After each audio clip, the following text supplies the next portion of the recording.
Hello folks, my name is Phil, and I've been recently engaged in developing something that has been on my mind for a long time, which is a screenplay about a major historical event in Western history that has largely made us what we are today. Us being Americans, English-speaking people, the people of the world's subjugated by the English, as well as those who have fallen under sway of English customary law and other English matters, good or bad, particularly colonization. The event that I am developing concerns the forces and the personalities that fought the Battle of Hastings, which happened almost 950 years ago. Had the loser of that battle won, the world might be quite different today. And based on the contrasting personalities of the three individuals who were engaged in two battles, the second of which was the Battle of Hastings, I would like to relate those personalities to a philosophical issue that was probably raised by Plato, and the issue is who should rule. There are three distinct personalities, and each one of them carried to his quest for the crown of England following the death of Edward the Confessor, who was picked as king through a pretty irresponsible method of granting succession to a monarchy, which is the eldest male of the dying monarch takes over, no matter what his fitness is to rule. In the case of the three contenders for the crown of England in 1066, I'll start from the bottom and work my way up. The bottom was the first loser. He was King Harald Hardrada of Norway, a Viking who lived a rather rapacious life. He was enormously big and powerful. He and fellow Vikings actually ended up being called the Varangian Guards in Constantinople of that time, and they were charged with guarding the emperor of the Byzantine Empire. My guess is that Harold would probably have made a rotten king because he was revisiting a previous epoch in England where the Vikings frequently raided and represented terror and upheaval. Although those Vikings of previous centuries finally settled down, intermarried, and became a vital and continuing part of the development of what became known as Saxon England. He lost at Stamford Bridge because Harold was the second King Harold of England, the sitting king following the death of Edward the Confessor, was more motivated to keep him out. Now, the subject becomes, return to the subject, who should lead, who is fit to lead. Harold of Norway represented sheer power and upheaval, and probably would set England back culturally and in every other way. Harold of England, who would a few weeks later, after Stamford Bridge, lose at the Battle of Hastings, was, by all accounts, made for the job. He was powerful in the field. He was a leader of men. He commanded respect. He treated people as friends and equals. He was an anachronism in his time. He stood out as a beau gallant, as it were. But did he have what it took to lead? The winner, William the Conqueror, Duke William of Normandy, had other particular qualities of calculation, of vision for his new kingdom, a way to control development as well as control the people he would perceive, he and his Norman descendants would visit on the people they conquered, the Saxon English. And he was a very determined man and implacable, and brooked no doubt or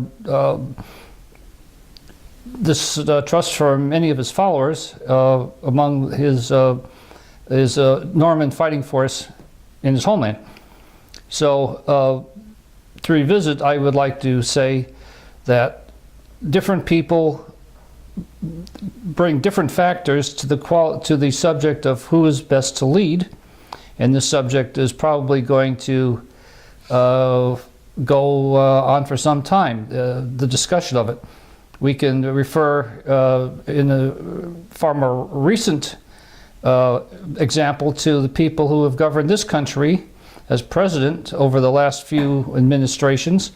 Each one of them had, probably most of them had the wherewithal to not quit, not give up. They were determined to reach the top, and they got there.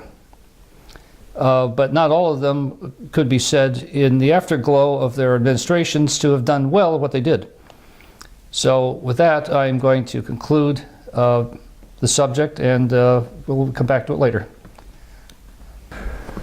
Okay, I have often thought that my political philosophy that I'm expressing is not for the present.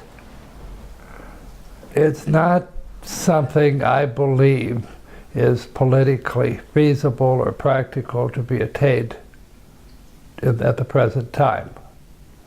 And I do not expect it to be attained or very much adopted in my lifetime. In America. But I do think that there's a value in setting forth what we think is the best of all political arrangements, in the hopes that sometime at a later date, other people will be able to understand and perhaps apply some of what we've said.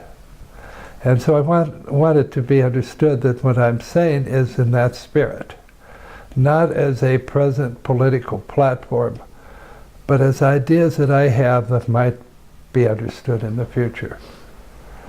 The government, to my mind, is two very nearly incompatible and contradictory things. It is absolutely necessary, and it is mortally dangerous.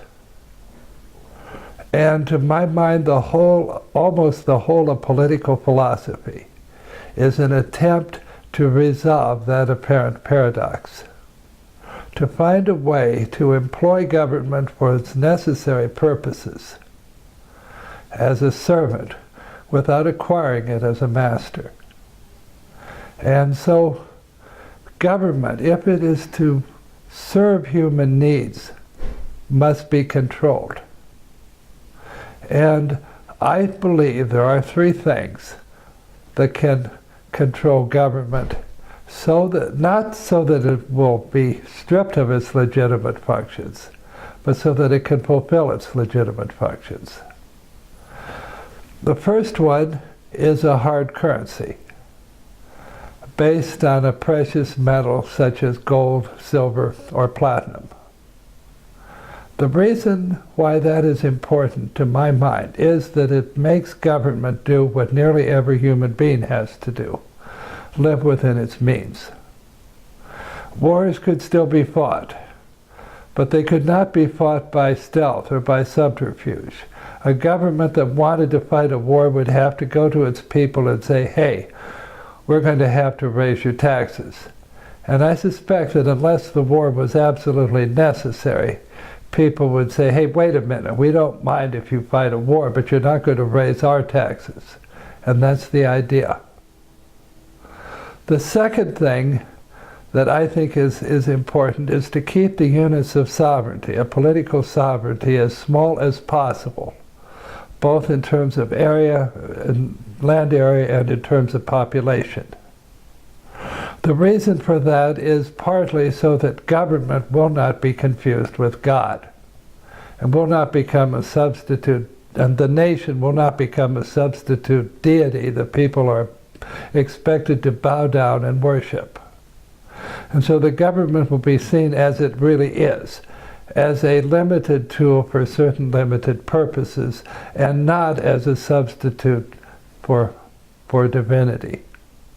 I mean, I sometimes given the example that Deutsches Land über alles sounds ominous. Liechtenstein über alles simply sounds ridiculous. And that's the idea. A world of Liechtensteins, a world of San Marinos, a world of Monacos, in which government can perform necessary tasks without becoming the focus of a religion.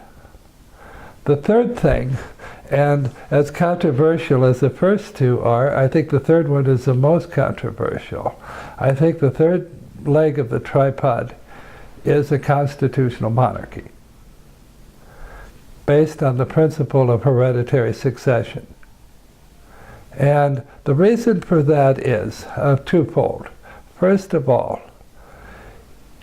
it gives a society at least an even chance of having at the head of state someone who is in other respects more or less normal, who doesn't owe their position to ambition and to the scramble for power, who simply inherits the position by the luck of the draw. It puts a kind of random number generator at the head of the circuit, at the head of the program.